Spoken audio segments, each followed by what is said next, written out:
All right, and welcome to another episode of Girl, Is That Legal? Now, if you're tuning in from Instagram, head on over to my YouTube channel, Girl, Is That Legal? We're going to run the countdown, and then I'm going to bring the ladies up. This week, we have returning guests, attorney Lanina Hurdle, as well as paralegal Nicole. Thanks for joining us, ladies, and let's run this.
All right, guys, we are back. Again, I'm simultaneously broadcasting from my YouTube channel as well as my Instagram. I'm going to bring up our guests. All right. Hey, Lanina.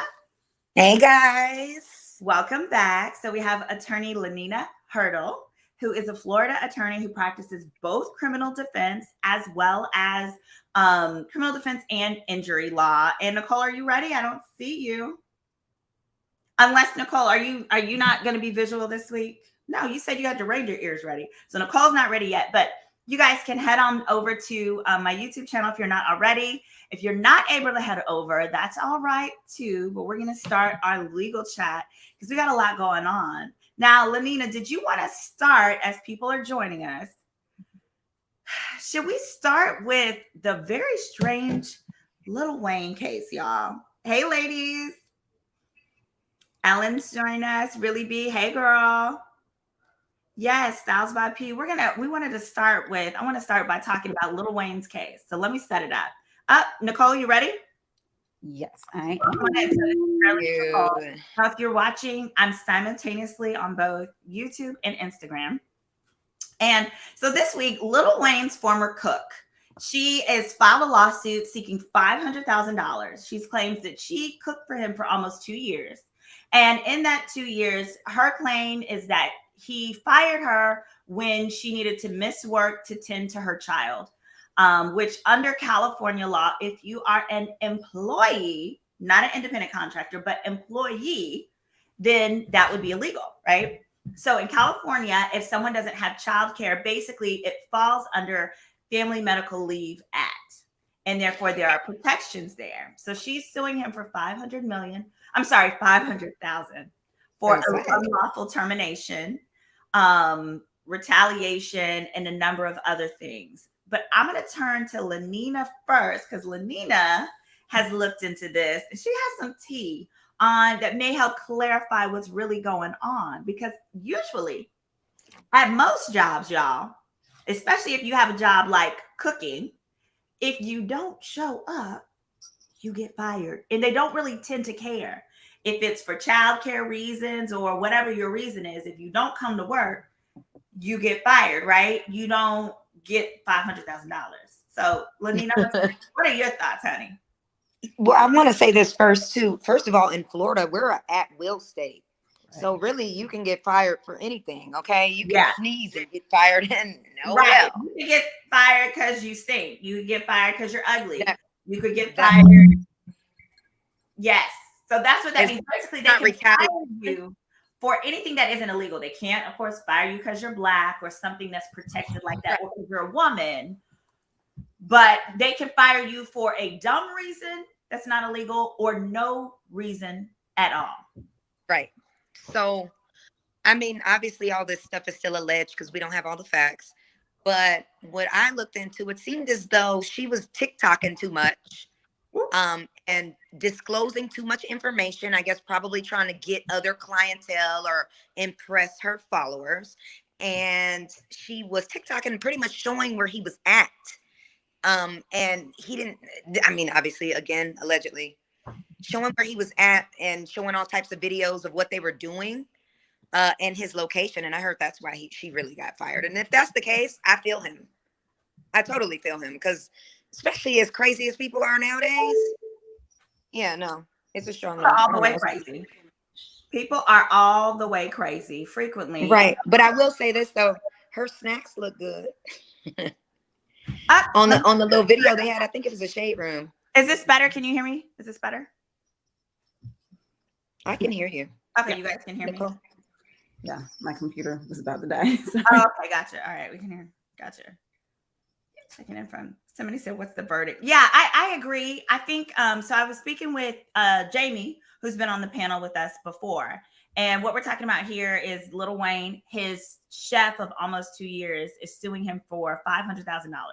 She is claiming that it was unlawful termination. However, on his side, what they're saying is no, she was doing too much TikToking at work, and that her TikToking was making it be clear where her location was. Now, I'll say this. Now, just to be clear, in most states, tasks and jobs like chefs are generally considered independent contractors. You wouldn't be considered an employee in most states, but California is different. California likes to have a lot of protections for workers, which is a very good thing. And they have some new law, which I can't clearly articulate, but I want to have my girl Jamie back on to do so.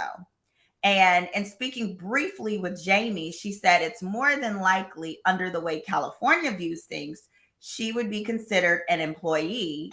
And if you're an employee who has worked for somebody as long as she had worked for him, which was over 90 days and certainly over a year, then you are entitled to family medical leave. What that means is you're entitled to take off if you don't have childcare. Your job basically can't fire you for taking care of your kid. They're not required to pay you, is my understanding. They're not required to pay you in California, but they're not allowed to fire you. Does that make sense? Yes. Yeah. Totally. Oh no. But I wonder, is she like doing a loss, like future wages claim or something? Like, was her contract 500,000? Was it like?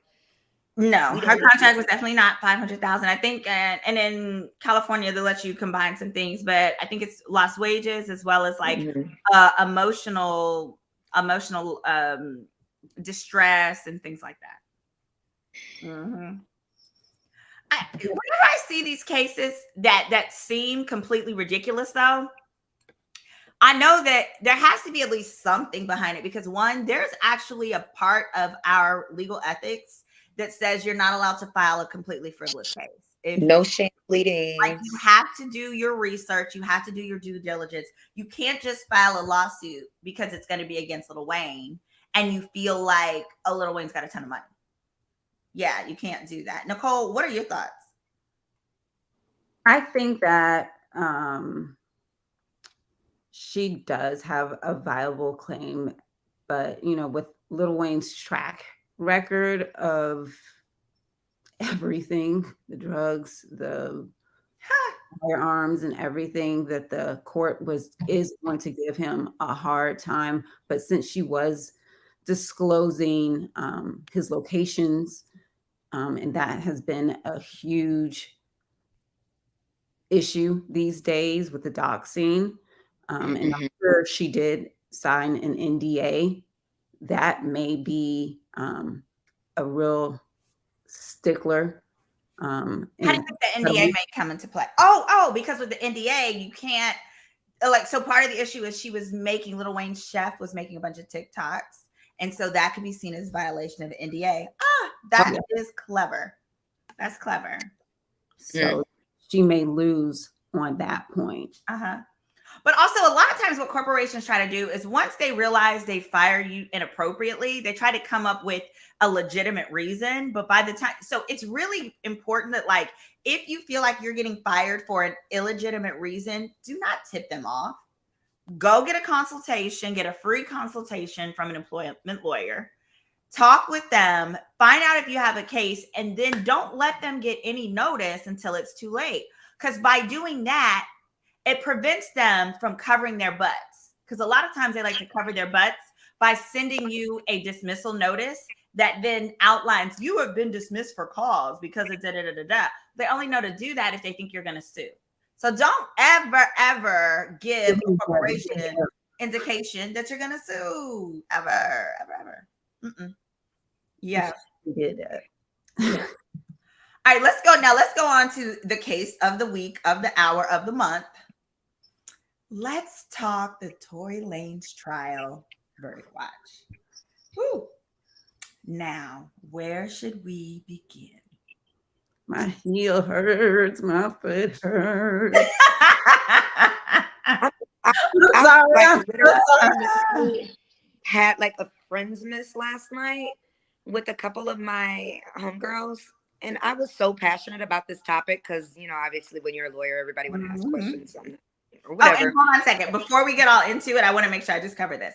Styles P asked a good question, and this is just wrapping up the prior discussion we had on Lil Wayne's chef getting fired. Styles by P said, I'm so confused. Did she get fired for not having childcare or for TikToking?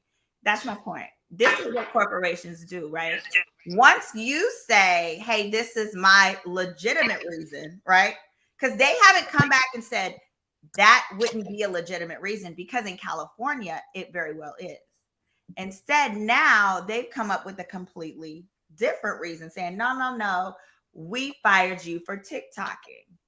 So it's really important when you have a job, especially when you have your independent contractor type job or artistic job like that, right? Where you might, like a job like being a chef or a celeb, right? Where you may take that job for less money than you would ordinarily would, because you feel like, oh, I can use my social media from this job to get more clients, make more money. It's very important you put in your contract that you're allowed to TikTok and post those kinds of things. Good tip.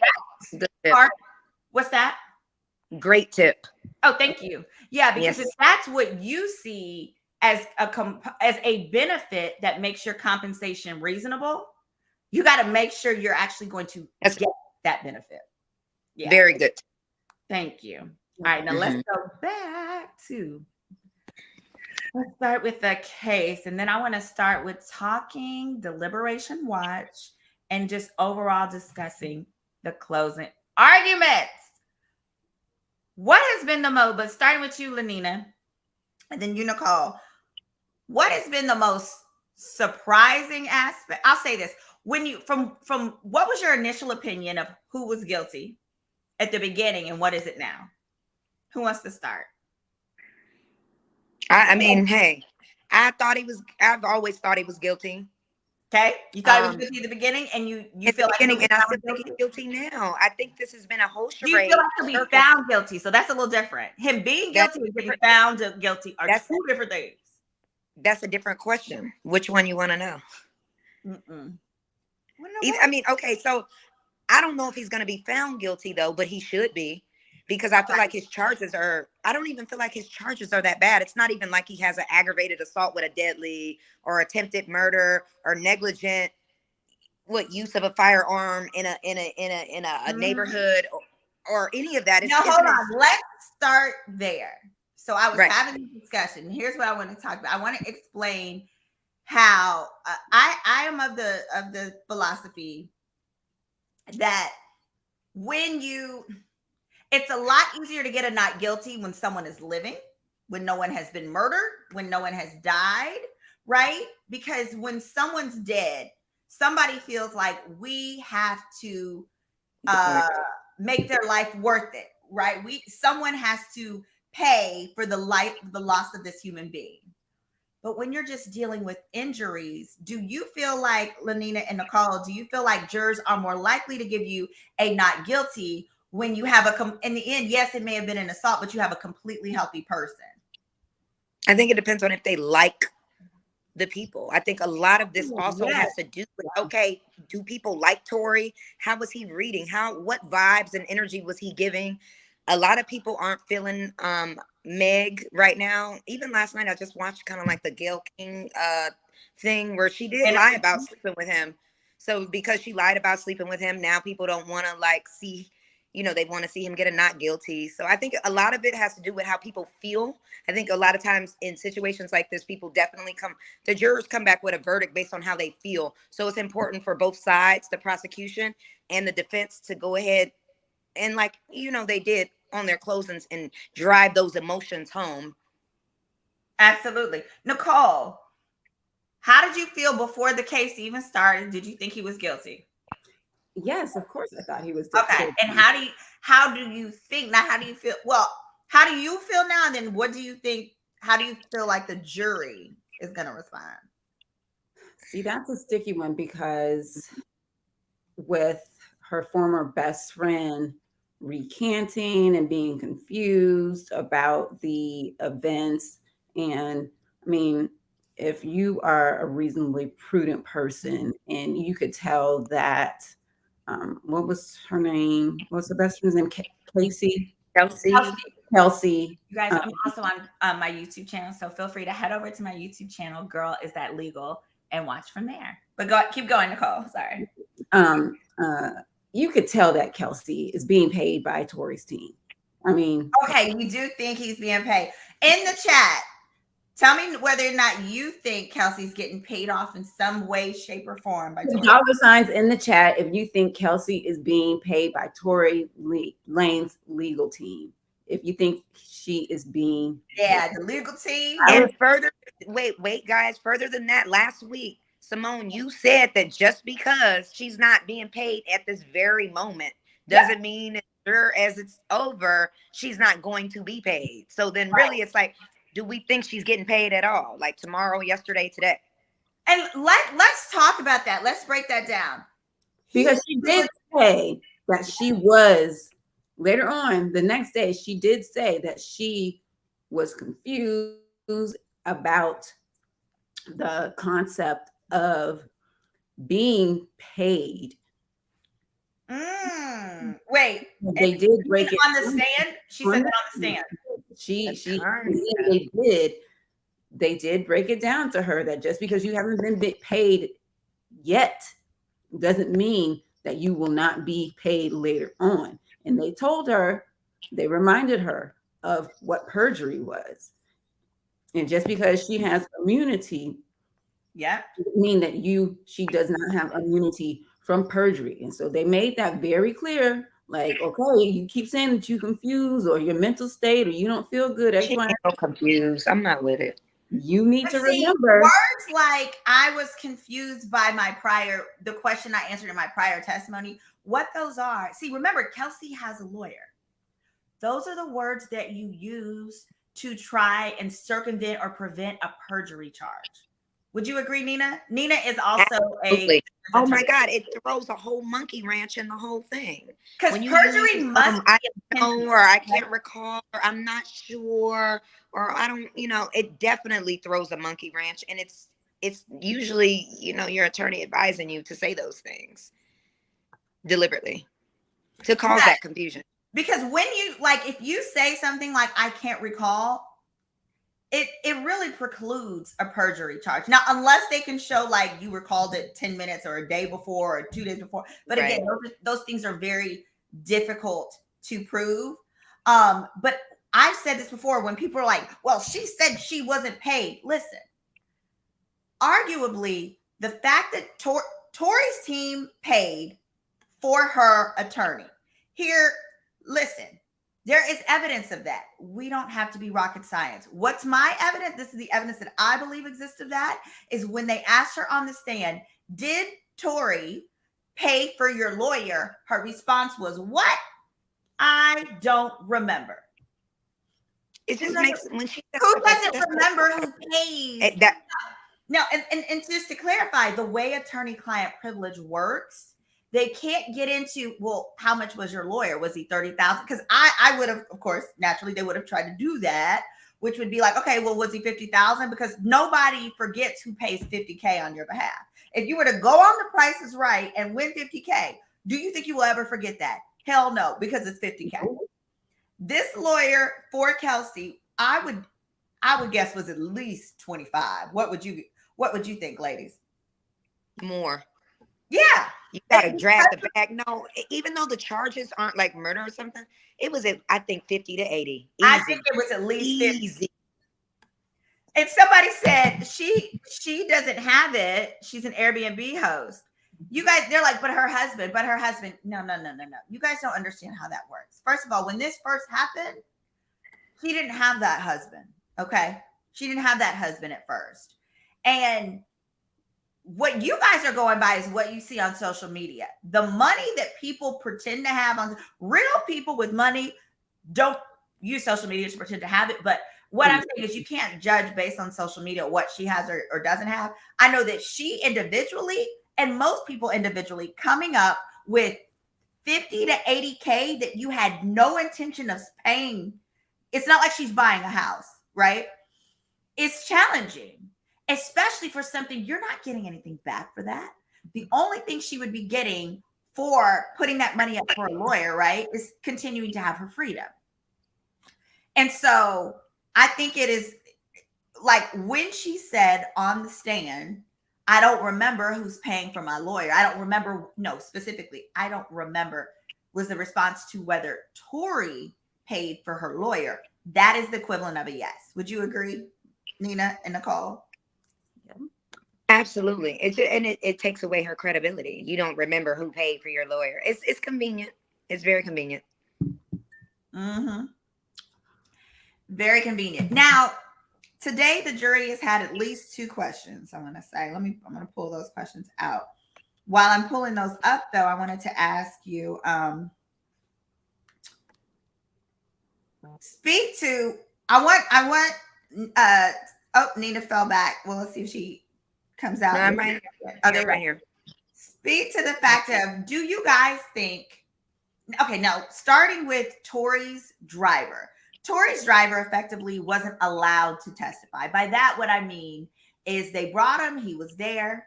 When he showed up, the prosecution basically kicked and screamed about it, claiming, well, if he's allowed to testify, we need to postpone this for a week. And the judge was basically willing to do so. Now, let me tell you, that's in a case that's going like this one is for Tory, that could be a death knell. The reason being is you don't want to lose your momentum, and you certainly don't want people to have to reconvene next week after Christmas, and then New Year's is coming up. Would you agree, Nina? Yeah, the timing of all this and the fact that the trial fell on the holidays is essentially it's affecting everyone. I mean, I think Meg even said something about how it's affecting her. We know she lost her parents, both of them. It affects the jurors too, because they're not able to they're deliberating. So who's Christmas shopping for their kids, right? And it's important to sort of drive all these issues home at the same time. And then everybody wants a quick deliberation, but due to the confusion of the whole case, that might not happen. So. Got you. Hold on a second. Now, Rhonda C is saying, Rhonda, okay, you're saying her lawyer was paid by 1501, the record label that Meg's in a lawsuit with. Okay, now that's fascinating. 1501 is literally the name of Meg's, the record label that Meg initially signed to, where she's trying to get out of it so she can get signed to Rock Nation. Rock Nation is currently managing her. Yeah, she was initially with Call. Why do you think, though, that she wouldn't want to say that? Here's why I say this. Yeah, it's the label that Meg is signed to, but it doesn't. Well, first, where did this come from? If it came from the liquor girl, the Milagro liquor girl, I don't believe anything that girl says. But I'm curious where that came from. Now, I do understand that Kelsey is married to a guy who works there. That's distinctly different than 1501 paying for her lawyer. Wait, how long has she been married? But how long has she been? I don't know, like a year or so. But also, I don't believe that 1501 is who's paying for her lawyer. Here's why. That wasn't how she answered her question. Her specific question she was asked was, is Tory paying for your lawyer? If it was not Tory, if it was 1501, she could have said no. That would have been it. Yep. Because at no time did they say, is 1501 paying for your lawyer? Now, if that were the question and she responded with, I don't remember, then that could be more consistent with her not wanting to admit it due to the implication that they're paying her off because they are upset with Meg. But by her saying, I don't remember whether or not Tory is paying for my lawyer, it truly appears to be a way of her being like, yes, without having to say, yeah. Somebody Because said, if he wasn't paying, he would say he's not paying. If he's not paying, he's not paying. That would have been Every time there's an omission. Yes, because the question was exclusively, is Tory paying for your lawyer? Yes or no. She could, if it was 1501, the answer would have been no. Not, I don't remember. Because she would have remembered. Then that would have absolutely been a lie, because you remember if your husband's company is paying for it.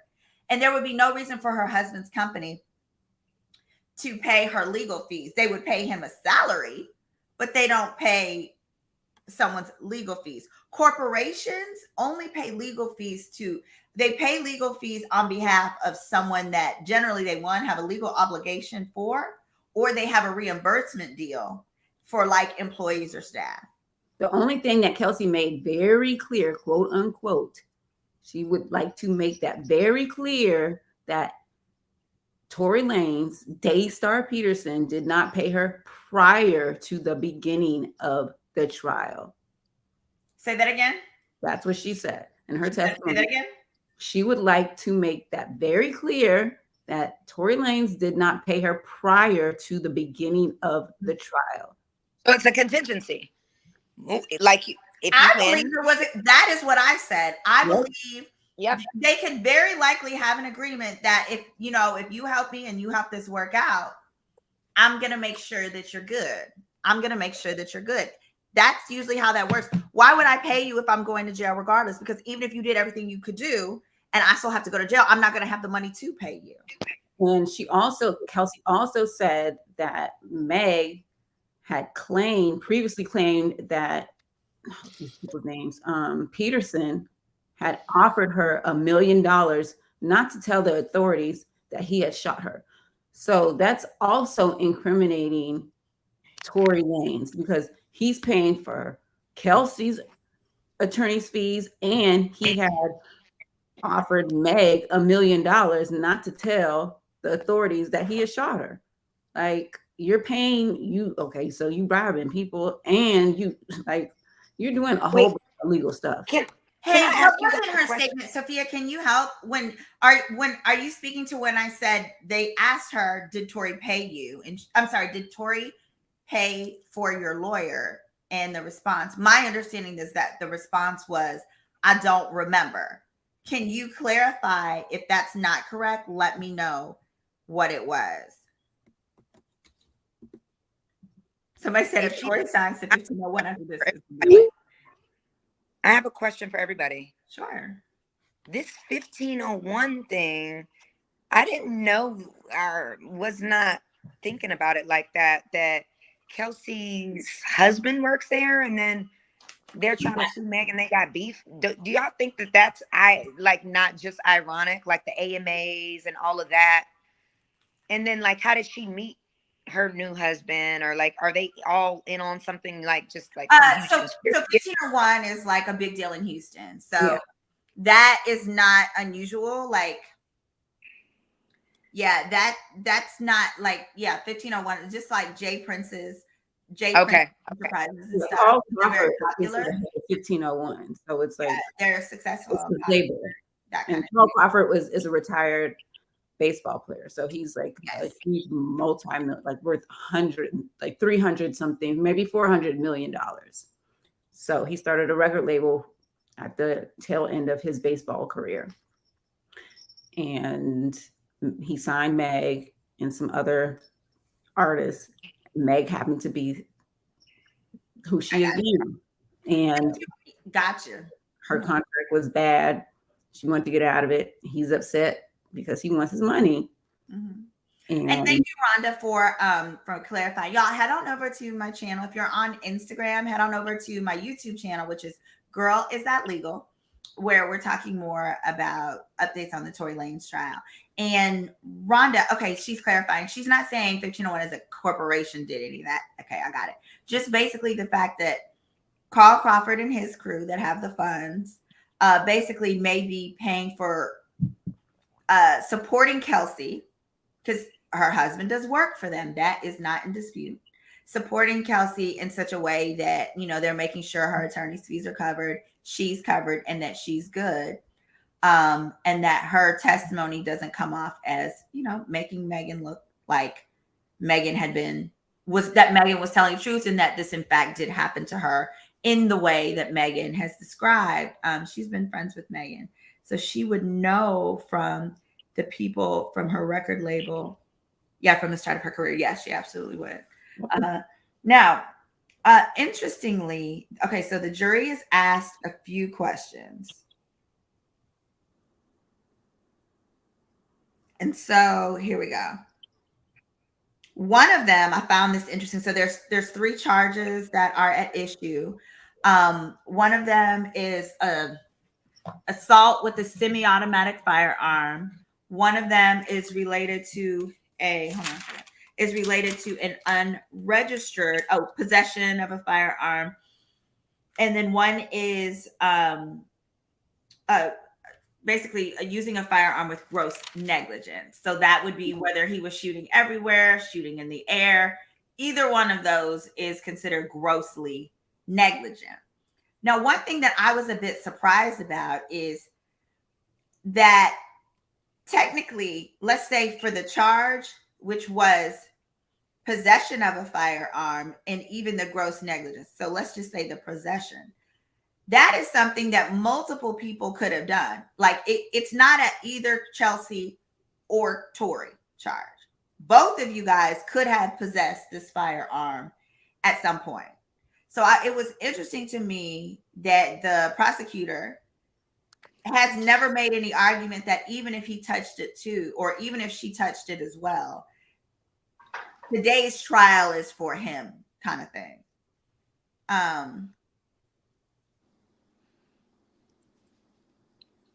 Gotcha. All right. So yeah, it's just very. Oh, so go ahead. So with the charge, like if you guys were on a jury, would you feel that would, but at the same time, even though both of them could have had access to the gun, etc., I feel like I can understand why she wouldn't want to approach it that way, because it's also confusing to a juror, because today we want to find out who did this, right? And this is not the kind of crime. This is the type of crime where both people shot. Literally, both of you could be held responsible under the law. What do you think, Nina? Yeah, I mean, it would be great to make that argument, but because old girl has immunity, it's kind of like, I mean, it's an obvious point, but she has immunity, so it's probably why it wasn't driven home. I'm always thinking too, like, okay, you know, who was the gun registered to or whatever. But from a legal standpoint, that's about constructive possession. So what constructive possession means is that just because maybe you or whoever you were around did not necessarily have the firearm, drugs, or whatever it is that you're being charged with constructive possession for on you directly, you can still be charged with the crime as though you did through constructive possession, which essentially is like being around it, having it in your control and possession with knowledge. And I think in this case, it's easy to prove that both of them had that. And I mean, I know they had the gunpowder, but again, she has immunity. So right. Right. Now, okay, so here's one of the questions that the jury asked today. The jurors, rather, in deliberations. They asked, and this was at 3:40 in the afternoon. They said, could you please, basically, could you provide us with, quote, a better definition of the word willfully and on purpose? Jurors agreed to wait until tomorrow for a written response from the court. And they left at 4 p.m. and are going to come back tomorrow at 9. Tomorrow basically being the last working day before Christmas. What do you think that suggests to the jury, for the jury? It seems like I would envision that may be one of the few I won't say few, but one of the charges they're actually sticking on. Or that they're having difficulty agreeing on. Willful. I mean, I think that it doesn't help. I think it's confusing for them, like that whole like dance bitch. Excuse my French, sorry. Yeah. You did. Right, but dance bitch and then shooting. I mean, that would show like intent. That would show willful. Like, obviously, how you shooting at my feet and talking about dance, and everybody knows I'm known for being a great dancer. I think maybe some of the testimony or evidence that was presented for that is probably what caused them to ask that question. Yeah. Here's my thing. The fact that no one can substantiate the dance B claim, that really is not helpful to Meg, particularly with the jury instructions that were given. Here's one of the very interesting facts with the jury instructions that were given by the judge today. And here's how jury instructions work. Both sides propose them to the court. And then either they agree or they have a hearing to say no, where the judge decides. If they cannot agree, the judge says this is what they're going to be. Whatever the case was, the judge felt it appropriate to instruct them that if you determine that one statement from a witness is untrue, you have the ability to throw away all of that witness's testimony. Dang. Honestly, that's not good for none of them. They all look like liars. Throw the whole baby away with the baby. The problem is the only person who hasn't lied under oath is Tory, and that's because he hasn't gone under oath. Yeah, they didn't put him on the stand because that would have ruined the case. Would have been good to watch, though. Mm-hmm. This is a good question. Is the unregistered firearm enough to deport him if found guilty? So how it works is with basically felonies are sufficient for deportation. And all 3 of the charges are felonies. So yes. And then what happens is generally in America, you got to wait. I know it needs to be. It needs to be at least 10, generally at least 10 years for you to be able to return back to America. However, they have some flexibility if you are going to get what Tory has, which is called an entertainment visa. Basically, it's the visa that you receive when you are some form of an entertainer. And it actually, even if you have a felony, it's a lot easier to get that one because you're here to effectively make Americans money and entertain Americans. But yes, he could get deported, is my understanding. Nina? Same thing, same answer. I agree. He can. It's a great question because for a second I almost didn't even think of that, right? I haven't played that into my thought process about where he's actually from and what could actually happen outside of like possible jail time. So it's a great question and consideration. And the weight of that is definitely something that he and his troop are thinking about as well. Yes. And interestingly, one of the reporters, Megan Cuniff, says the verdict forms make me realize that there's been confusion over what exactly Tory Lanez is charged with. When I talked to his lawyer before trial, he said negligent discharge would basically be an alternate to intentional. That is true. But there actually is no charge of intentional discharge. And because remember, there were the 3 charges, basically 2 of them are related to possession. Correct. And then it's that third one that is related. The third one is the one that was added last minute. And that was the one that's related to the basically gross negligence. And gross negligence is that standard is basically, I was just out here willy-nilly shooting around, whether it was in the air or everywhere, but shooting in a way that created an unreasonable risk to human life. But which the neighbor did try to. I can understand. I feel like charges are so easy. These charges, I feel like it's easy to show. I don't care what anybody says. And they slut shame her and do all they want. All this distraction, her sex life. Joe Budden's comment recently outrageous. Somebody said, listen, let's just deport him and get it over with. Yes. Let's talk the true impact of a mistrial. I want to be really, really clear for everyone. In this case, in my opinion, and I want to go to Nicole and hear yours, and then Nina, excuse me. In my opinion, in this case, a mistrial will be as good as a not guilty. That is not always the case. Where you have murder trials, like if you watch murder shows, you'll see that they'll try you 3 times if they have to on a murder. That's because the state feels the need to vindicate the loss of life. Completely understandable. But where you have a circus like this one, if they get a mistrial, I don't see them trying this case ever again. Nicole, what do you think? And then Nina. Well, it just depends, because it depends if there was an error. You really think they're going to rely on Chelsea again? Kelsey, sorry. Kelsey, if I remember her name. It has to be. It just depends on what the mistrial was. If there was a defect in the proceedings, it doesn't matter. You're not.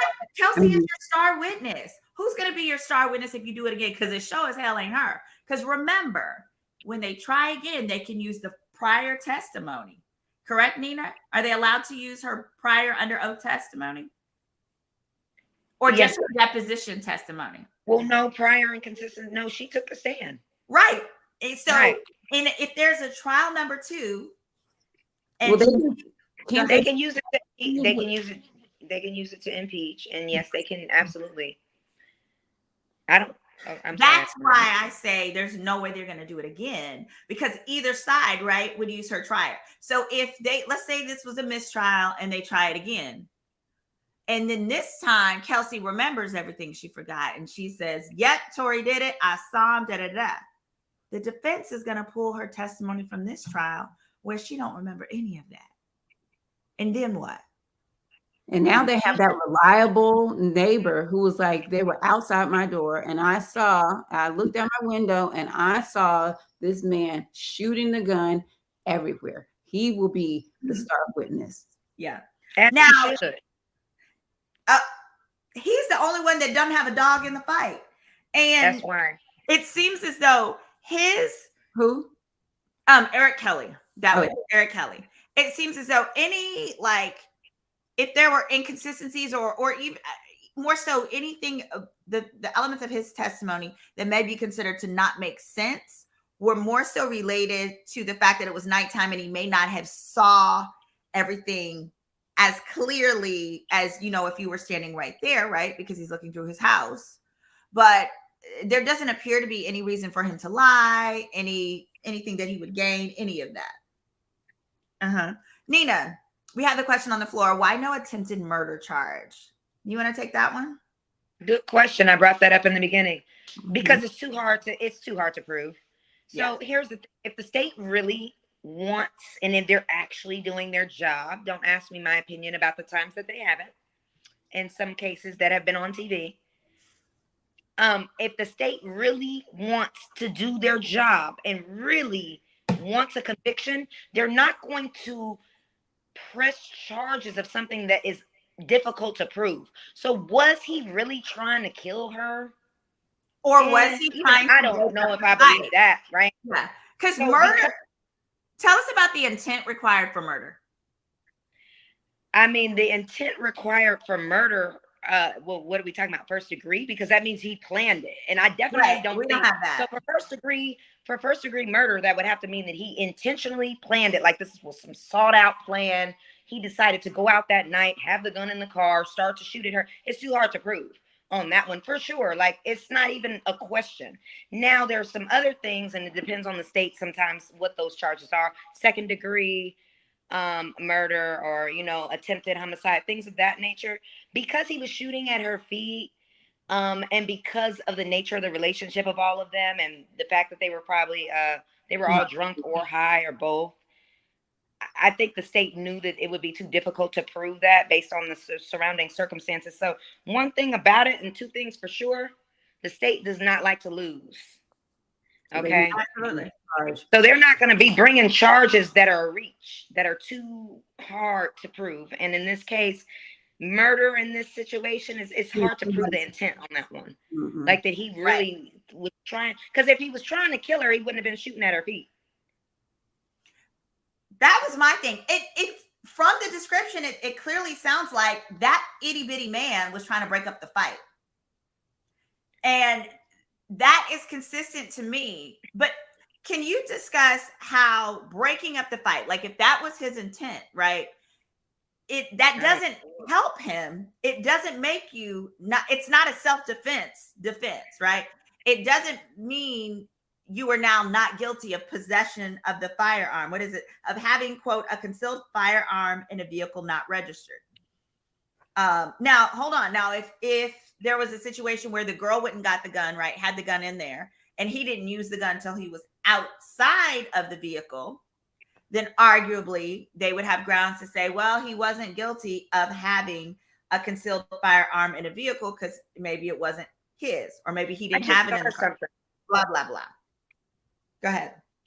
I just thought of something while you were talking. This whole his driver thing. Do you know that like a good defense attorney could have maybe brought that up as a question? I mean, honestly, aren't they like, okay, Megan's a A-lister. So honestly, they have to have security, quote unquote, drivers technically that have to be armed. To protect them. So arguably, maybe somebody could have made that argument that the gun, they didn't know when they got in the car that the gun was there, or maybe, yeah, the gun was there, but there's an exception because it was there for protection through hire of the driver or security. Oh, great point. No, that is an excellent point, because I would anticipate that his driver was also his security, and then generally they are licensed. Correct. It would be very unusual for them to not be licensed. However, they did. EJ gave testimony that Meg always has a gun. However, he didn't say in what state. He said he's not always. He said he's seen her with the gun. He did not see her with having one that day, right? But also Meg is from Texas. So from my reading of it, it wasn't clear if he was saying he's seen her have one in California versus seeing her have a gun in Texas. But do we think she rolled up to Kylie Jenner's party with a gun? Yeah, and I would have brought that up. I would have said, why would either of these two, anybody in this car, roll up to a Jenner or a Kardashian's house with a gun? They're not letting you in. So obviously none of them had an intent or was serious about security. Good question. They said, did they not have video camera? And they did. But this wasn't in Kylie's neighborhood. This was after they left Kylie. I know, but it still raises that doubt. This always me. Oh yeah. Well, but the neighborhood, the question was about whether there's video footage, and the answer is yes. Mm-hmm. There was video footage because they played in the court audio of the shooting. So there was a house in the neighborhood, I don't believe it was the home of the Eric guy, but it was a home. It could have been his home. I could be incorrect, but they played audio. In the audio, I believe there was 2 shots. Yes, there were 2 shots, pause, and then 3 shots. And with the 2 shots, pause, 3 shots, part of the reasonable doubt that may have been created in some of the jurors' minds is because in listening to it, those in the courtroom said many of the viewers said they didn't feel there was enough time between the two sets of shots for it to have changed hands. As in, all of the shots must have come from the same person. Especially if at this point he's saying that the girl was in one place and the guy was not directly next to him. Oh, they said the driver isn't Tory standard security. Oh, thank you for the clarification. Jillian said, EJ said they always carry protection. His choice of protection was a taser. Interesting. Okay. Yeah. Why wouldn't that still be speculation? They need to prove it. Yes. I think a lot of people, some people, it seems like we're having confusion as to who has the burdens for what. And just to be clear, the defense has no burden whatsoever. Unless it's a self-defense case, they don't have any burden. They can literally sit there and shut up. It's the prosecution that has the burden to prove beyond a reasonable doubt that these different things happen. And as someone was saying earlier, I think it was Rhonda, she was saying she was on a jury and that you really don't, here she goes. She said, I was on a jury before and it's so hard to convict someone when you can't say without a shadow of a doubt that person did whatever it is because you're taking their life away and they don't get it back. No, that gunpowder on his hands is enough to prove possession and I don't care. Sorry. No, I'm not sorry. It's one of those sorry, not sorry moments. Gunpowder on your hands, boo-boo, is possession. What else? There's no question on that. How did that get there? Come on. I can't do it with the possession. With that, to me, it's just too easy of a charge and it's too easy to prove with the gunpowder alone. Not even including the witnesses, just use the gunpowder alone. That's enough, I think, to prove possession. Simple. And no, that's a good point. And Letitia is made the point that even if it was the security guard's gun, he still would have needed to register the weapon. It was unregistered, and that's fair.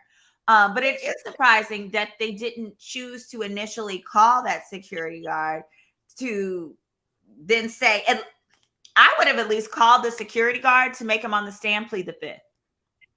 And tell him, hey, we're calling you because we're going to ask you a set of questions to give you the opportunity to say whether or not this was your gun or you've ever used it, blah, blah, blah. Also, with the DNA for the gun, they tested Tory for the DNA, like Tory, Megan, and Kelsey, but they did not test the bodyguard's DNA for the gun. That would have, now see. That's where they messed up. They should have tested everybody. That adds, that I'm telling you, that angle can get the whole thing right there, for sure. Yeah, gunpowder does travel. The prosecutor was saying it travels, like if Kelsey was sitting next to Meg or touched Meg's leg, that it could travel. It can travel. But you have however the amount of it on a person. There was a significant amount on the location. Yeah, I don't. Jillian, doing like, come on, you just can't just go based on, oh yeah, it travels. That's why I have like a speck of the gunpowder. There was a significant amount on Kelsey as there was on Tory. That's why I have deduced those two people as this one's the shooter or she's the shooter. Let's see, and that's why it does make it confusing that it's on both of them, though. Facts.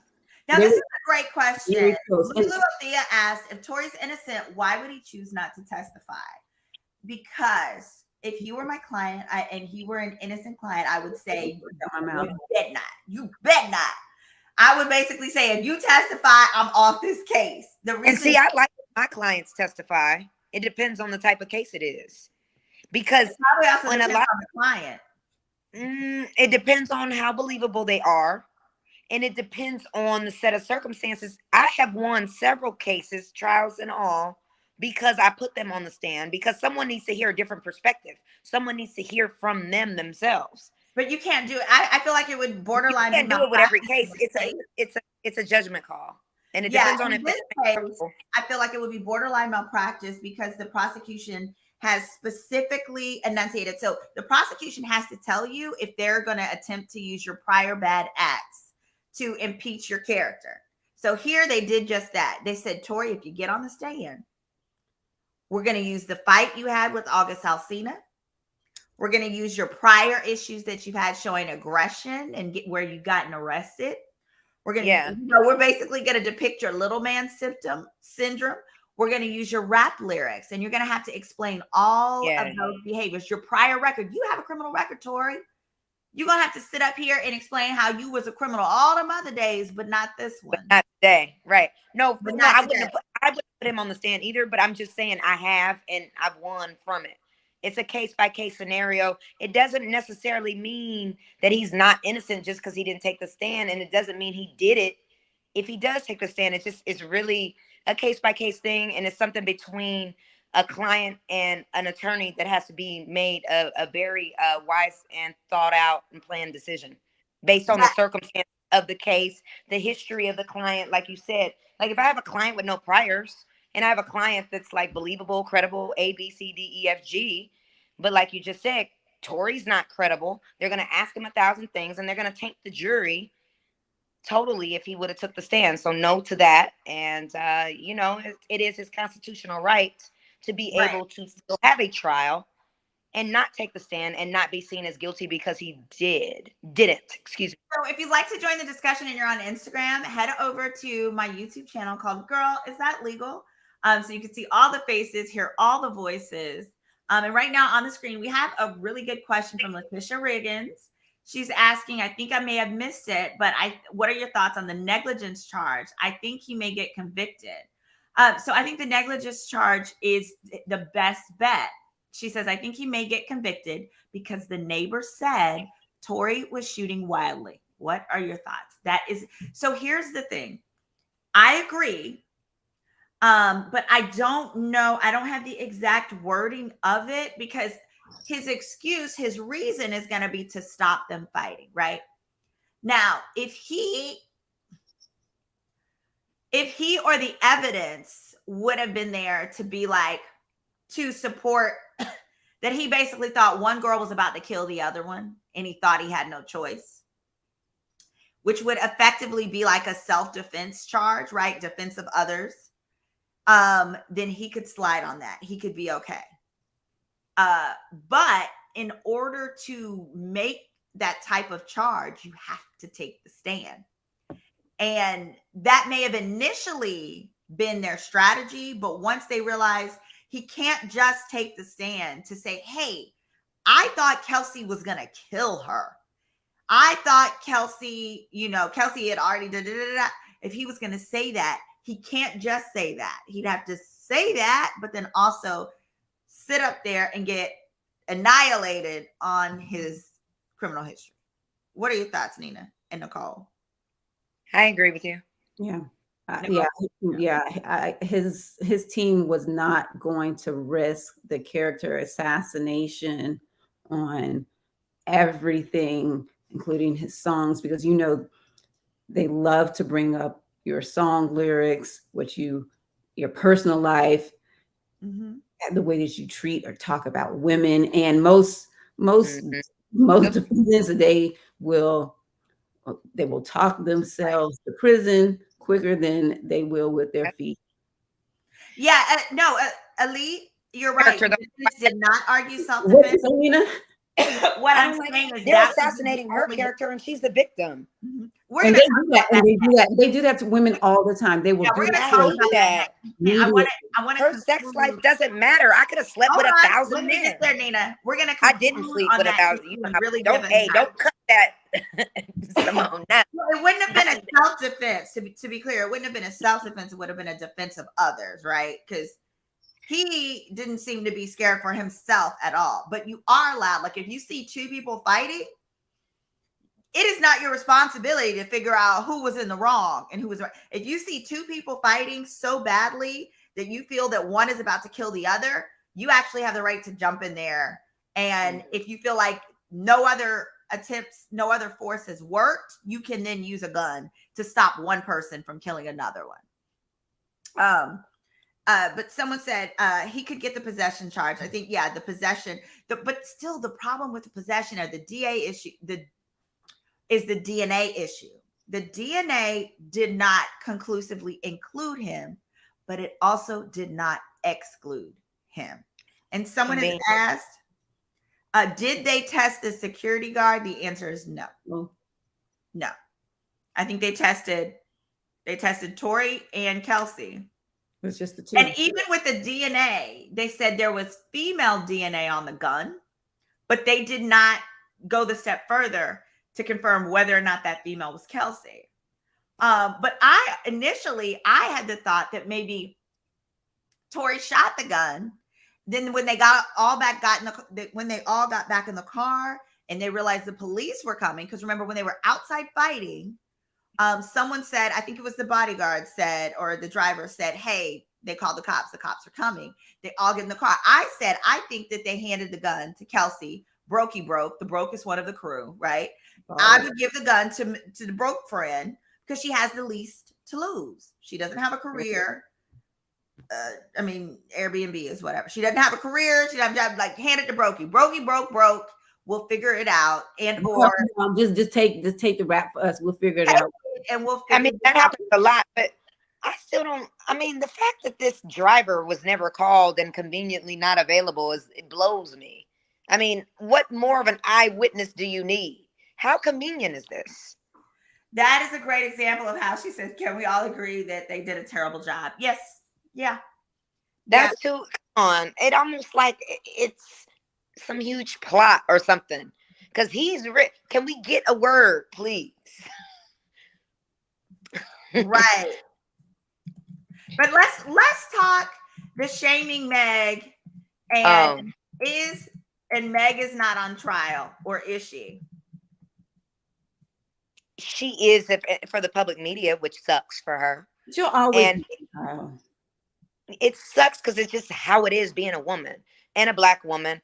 And I'm not here for it at all. But, I will say it doesn't help that she lied. I was going through this yesterday. She lied about dumb stuff. She lied about stuff she didn't need to lie about. I agree. But I feel like a woman has a right to lie about who she slept with. Like, if I don't want to tell who I slept with, I don't have to tell. So let's pause on that lie. Let's be very clear. The lie that she told about her sleeping with Tory or having a sexual relationship with Tory, that was to Gayle King. I just want to be clear. Legally, that's not perjury. Perjury is only lying under oath. Perjury is not even lying to a cop. If you're because if it's just a police officer, if you're a local police officer, lying to him is not perjury. Lying to someone under oath is perjury, or lying to a federal officer. Good. That's a great point. I'm glad you said that. That's good. Don't stop saying she's a liar if she wasn't under oath. People who were saying, well, she perjured herself. That is not accurate. She did. Good point. She didn't want you in her bedroom. And that's okay. About body count. She didn't want to. Yes, it has nothing to do with those fragments in her feet. Her body count has nothing to do with those fragments in her feet. It's a distraction, and I'm not here for it. I don't care if she was with, like I said earlier, 1,000 men. And then them trying to do that, I think is just trying to taint the jury, and it's messed up because they shouldn't have even been really allowed to say those things, but that's just how the cookie crumbled. I think that what's important to understand is that all victims' credibility is on trial. Because if a jury decides you're a liar, then by virtue, they can decide you're not actually a victim, that the crime itself didn't happen. I'm not saying that here. I'm saying, but that is the foundation of why the victim's credibility is always on trial, because they're looking for, they being like the public or jurors are looking for a reason to believe that maybe this never even happened in the first place, in which case you're not a victim. Now that is distinctly different. I want to make sure that before we close, we talk about the differences in how different types of cases, basically assault cases, SA cases versus like murder cases. There's a really important distinction on how women are treated there. Someone said Gayle King should have never asked her that. Oh, I thought you said did not. I was like, yeah. Can the idea of Tory and Meg sleeping together make it seem as though it's a crime of passion or something like that. I think that here, so not under these facts. However, what they are trying to use it to mean is that, let me get these questions, is that it was why Kelsey was so passionate and so angry. So maybe from the perspective of Kelsey, it could be a crime of passion. And then Kelsey was so mad at her friend for doing this, she started shooting and swinging. That's usually brought up in manslaughter when someone's killed. Yeah, that's usually killed, they manslaughter. They'll charge manslaughter when it has to do with dealings sexually or dealings between a man, woman, or any type of domestic relationship that results in a death that happened when there was no time to think otherwise. It was impulsive. It was in the heat of the moment, in the passion of a love affair, a quarrel, or what have you. But not just shooting someone, oh, I shot them in the foot or I shot them in the arm, and you're using that as a defense. That's not going to work. You're going to be found guilty. Yes. Oh, I see a really great question from Tina Swagsby. I'm going to read it verbatim. This is from Instagram. She said, I feel like a lot of people will be angry if it's proven that there's reasonable doubt. Can you please explain to the people what reasonable doubt means? Because if so, they're going to blame the justice system for failing. Nina, how would you define reasonable doubt? Come at me with that. Oh, I mean, there's 1,000 ways to define reasonable doubt. How do you do it for your juries? Man, okay. So reasonable doubt, literally. We just lost her. Well, I'll say this. With reasonable doubt, how I like to describe it is, because I've been a juror as well before. I was on a jury where we convicted this guy and sentenced him for 30 years in prison. And I'm at this point in my life, I'm certain he's innocent. So reasonable doubt to me is the amount of doubt that allows you. So beyond a reasonable doubt means you can sleep at night. You can sleep at night like I could not for years without worrying, is this person okay? Did I make the right choice? Did I do the right thing? Because if your doubt is unreasonable, you're not going to sleep. It's going to haunt you. That's for people with consciences. So, I feel like that's most of the people that follow me.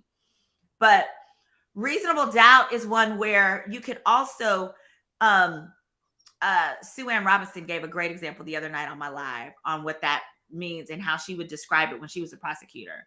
But it's effectively, the amount of doubt that allows you to say, yeah, that could have happened, but that just doesn't make sense here. And I feel confident and I can see it 10 toes down by saying those other things could have happened, but just are not logical. And so it doesn't make sense. It's like a puzzle where, let's say you have a 100-piece puzzle and you're missing 2 pieces. You can be missing those 2 pieces, but still know that at the end of the day, the puzzle that you're putting together is a photo of the Empire State Building, let's say the Statue of Liberty. Even though you're missing those 2 pieces, or you could be missing 2 pieces here and 2 pieces there, but you still know that, at the end of the day, if I were to have those 2 pieces, this is not going to be a photo of my granny's house. This is going to be a photo of the Statue of Liberty, or whatever it is. So what's challenging is there's no legal definition that you're required to spit out, and it's vague, and it really can be problematic and allow racial bias and other types of bias to come into play, right? Because what ends up happening is, with racist and biased people, the amount of doubt they need to make somebody who looks like them go to jail is completely different than the amount of doubt they feel is reasonable to make somebody who looks like your son go to jail. So, let's see. We are about to wrap up. So I just want to say, oh, good. Nina's back. All right, Nina.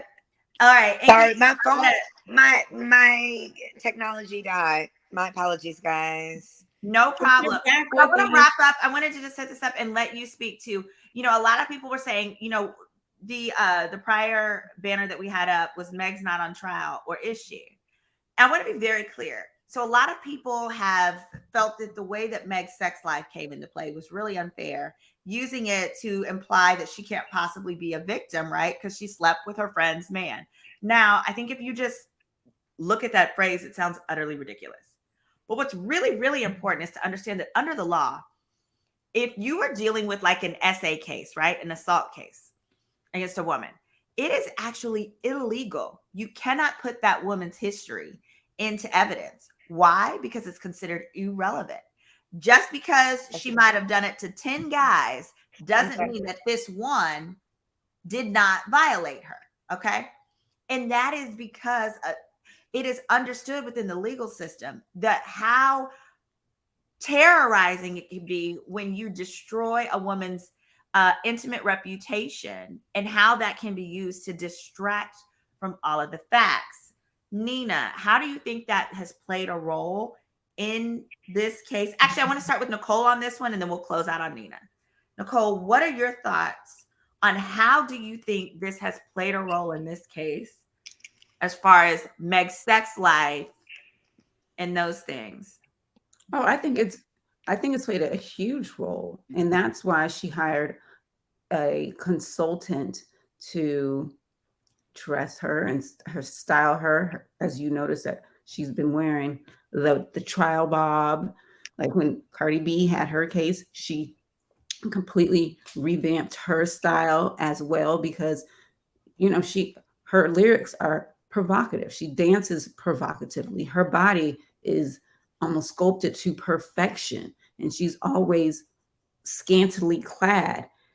And with them bringing up her sexual history, and with her line about her sexual relationship with Tory, she wants to look and be the most conservative looking and demure as possible, as a distraction to what has been said about her, because no one wants to be called a liar or anything like that, especially with something of this magnitude. Mm-hmm. And with the slut shaming, etc., it's going to play a huge factor. And coupled with the diss track that she did with about. Did they play that? I don't know if they played that in court. I don't know if they did either. They may have. Oh, no. That's right. Because the prosecution's goal was to not make it come off as though their argument that their issues are as bad as they truly are, basically. Yeah, but that's an aside. That's a tangent. But that's okay. But of course, her sexuality is definitely coming into play in this trial, and they always will when it's a man versus a woman. Yeah. All right, Nina. I 100% agree. And especially in the trial or the court of like public opinion, because you just see it nonstop. But as it pertains to the jury, I think that the fact that they put so much of her sexuality in play, and also not just her sexuality, but the fact that, she allegedly, or she did, or what have you, sleep with Tory, her best friend's man. Mm-hmm. So that her history with that, they try to make her look like a bad person to totally distract from what actually occurred with the shooting itself. And a lot of times juries make decisions based on emotions, like I said earlier. So if they don't like her, they might not care about whether or not she gets the proper justice for what is actually occurring. Like, she's a hoe anyway. Excuse me. That's not my opinion. That is literally, that is how jurors can be, because jurors want so badly to, generally, as long as the jury dislikes the victim, or if they seem to see promise in a defendant, they don't want to find the defendant guilty, and they look for reasons not to. But what's interesting here is I am glad to some extent, now that Kelsey flipped, I'm glad that it came out why they were fighting and that they were fighting, because it gives a little more credibility to why Kelsey may have changed her story. and it does it in a context that doesn't mean Meg was lying about being shot. Well, we know Meg wasn't lying about being shot. We got medical records to show bullet fragments. Yeah, I think she lied about being shot initially, right? And the biggest thing too is literally, like, if you just sit there in the jury, what incentive does Megan have to say that someone other than who shot her shot her? If Kelsey shot her, she has every incentive to point at Kelsey and say Kelsey did it. She has no incentive to say that Tory did do so. But what is going to be very confusing, I believe, to a jury is Kelsey. You know good and well they're pointing the finger at you. Defense is pointing the finger at you and saying you've done it, and yet you still are protecting this guy, and yet you still have changed your testimony. That, guys, I believe is why there's going to be reasonable doubt. A mistrial. At least one person is going to have some form of reasonable doubt because it is unreasonable. I cannot conceive of a reasonable reason that a person who is getting fingered for a crime would continue to protect the person fingering them. Money. She wants $1 million. And wait, money and immunity. Kelsey is gonna get it. They're gonna get her on some kind of charge, and I'm not going to feel bad for her. It's money and immunity. That's why. Somebody said she knows that she shot her. I don't think she was. If Kelsey shot her, I don't think Kelsey was the only person shooting. Yeah, and I feel like Meg would have said that. But the guy, I gotta go by. Really, my favorite witness has been the Kelly guy. And the Kelly guy said the little guy shot 4 times. Yep. And the way in which the defense was surprised to hear that, I believe him. I really believe that he did that. The little guy shot. Now, I do believe that the purpose of him shooting was because these hoes ain't loyal. These hoes were not about to stop fighting. He was little bitty. He knew he was next. I love he was about to get beat up, stomped down. Okay, and if he's like, y'all just get in the car, be quiet, let's go where we're going. So I could see many. I just wanted to be at Kylie's house having fun. Okay. I could see many guys. I do think they were drunk and high. Drunk, if they were drunk, thinking I'm going to shoot in the air to make these crazy girls stop and get back in the car because I'm they're still arguing. Do I have to shoot again? Realizing I do not think he was trying to hurt her. I think he was trying to break up that fight. Now that is reasonable.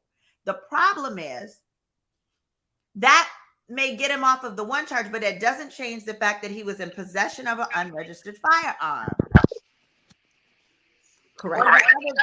The possession charges. He's gonna be. I don't think he was trying to kill her either. I don't know about the other stuff though. I don't know. I don't know. I think Meg got a slick mouth. I think that she might have said some slick stuff. Of course, who knows? When all of it was spread and they were on whatever they were on, alcohol, drugs, whatever. She got a slick. I think she definitely got it. You could tell by her lyrics, she got a slick mouth. So it could have been a little bit of provocation there for all parties. Yeah, just because you're provoked doesn't mean that you facts. To be shot. I'm not justifying it. I'm just saying I'm sure that there was more to, there was a little bit of word and lip.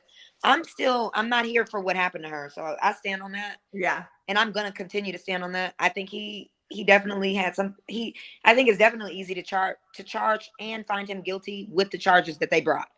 And I stand on that before the trial, now and tomorrow. Yep. All right. Any final words, Nicole? I just can't wait for the verdict.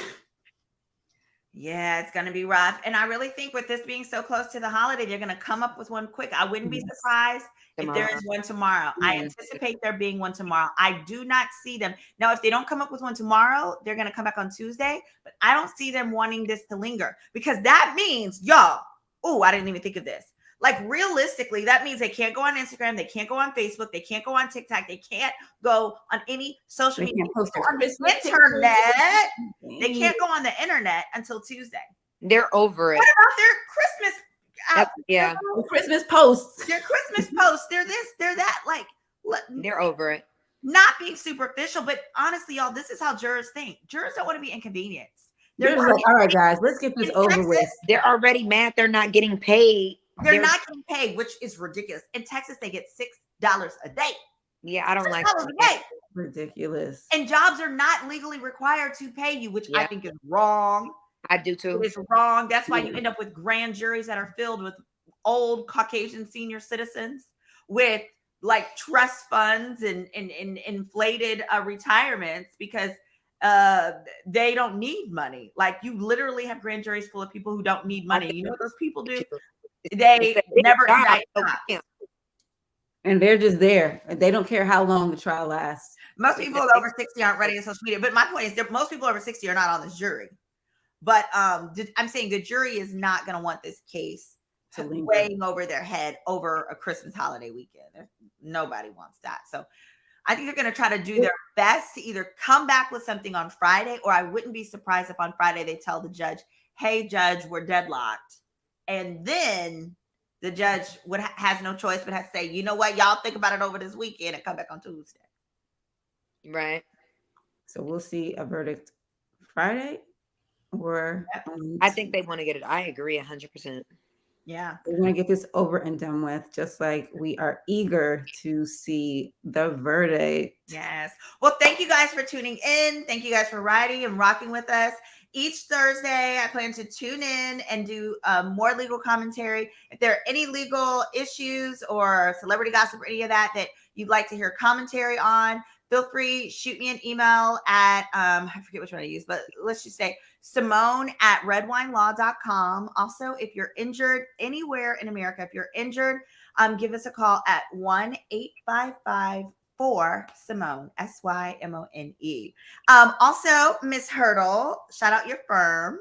Hurdle and Hughes, attorney at law in Tampa, Florida. We do criminal defense and we do car accidents and personal injury. Yes. And then Nicole, anything you want to shout out?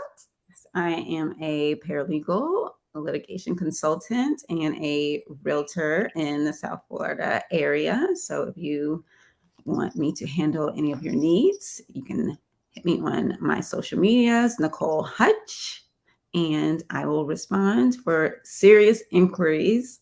I hear that. Yes. Have a happy holidays, and we will see you next week. All right, guys. Good night and have a great one. Guys, y'all happy holidays. Bye-bye. All right. Bye. All right.